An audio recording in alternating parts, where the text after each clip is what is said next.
Hey guys, and welcome back. I'm Seiben here for the Aether Hub, bringing you more Amonkhet spoilers. Today we'll be talking storyline and the cards spoiled so far. So why isn't this just a lore video? Well, because I actually want to examine the story spotlight cards spoiled thus far to see which direction the storyline's apparently headed in, as well as announce something special at the end. If you're not familiar, story spotlight cards are specifically printed with the lore in mind. 5 cards are numbered in order to which they appear in the lore, telling a story over the set as a whole. Our first spotlight card is actually a reprint, Renewed Faith. Instant for 2 generic and a single planes, you gain 6 life with cycle 2. When you cycle Renewed Faith, you gain 2 life. I'm not a big fan of cards that only gain you life, so Renewed Faith is kinda a wash for me. It does have cycling, and there are cards that synergize with cycling, so maybe, cause you get the benefit of 2 life as well, but my guess is you won't be seeing much of it even in those types of decks. But this is card 1 of 5 of Amonkhet's story spotlight, so the card does more than gain you life. It tells a tale. To see gods among the people, part of their daily lives. It's inspiring. The words of Gideon Jura himself.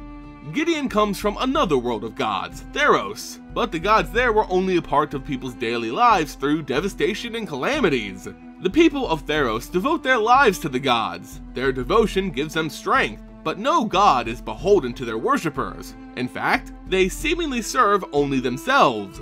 Some gods may help protect its citizens, but any are just as likely to smote an entire city just to ensure they continue to fear their power. Heliod, the god of the sun, and the most worshipped and praised god on Theros, is a perfect example of this. Although regarded as a just god, Heliod killed Elspeth Tirel, his own mortal champion and planeswalker, simply because she knew more than him. Gods can be jealous, petty beings, making their power all the more threatening. But as Gideon sees Elketra walk among the people, living with them rather than ruling from some pantheon above, his opinion on gods begins to change. Despite Amonkhet being a world either made or forged by Nicole, a deeply evil dragon planeswalker, these gods seem righteous and honorable. They protect the people, they stand with the people, they give hope and inspire the people, which in turn inspires Gideon.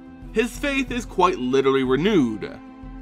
That leads us to our next story spotlight, a new card just spoiled today, and boy does Gideon's tune change. This is Cruel Reality, Enchantment Aura Curse for 5 generic and double swamp. Enchant player. At the beginning of enchanted player's upkeep, that player sacrifices a creature or planeswalker. If the player can't, he or she loses 5 life. So first the card itself. It's slow, like very slow. We get some much needed planeswalker hate, but this ain't gonna be fixing much. Firstly, it costs 7 mana in black. That's already a super late start. The fact that it allows the player to sacrifice means you could be waiting a long time before it hits what you want, if it ever even does. Your opponent could be running black-white tokens or just have a bunch of stuff on the board. Either way, this card would basically be useless. Even if they can't sack anything, their board being empty, you'd think the penalty would be game ending, right? Nope, just 5 life. Sure, it's a lot, but not nearly as bad as it should be, at least in my opinion.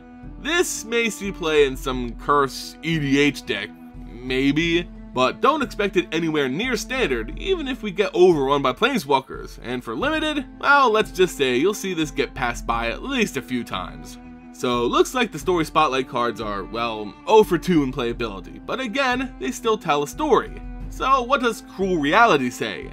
As Gideon watched the initiate murder his crop mate, his admiration of the city of Noctumen gave way to horror. The title and flavor text say it all. Initially, Gideon is impressed by the gods and how they conduct themselves on the world of Amonkhet.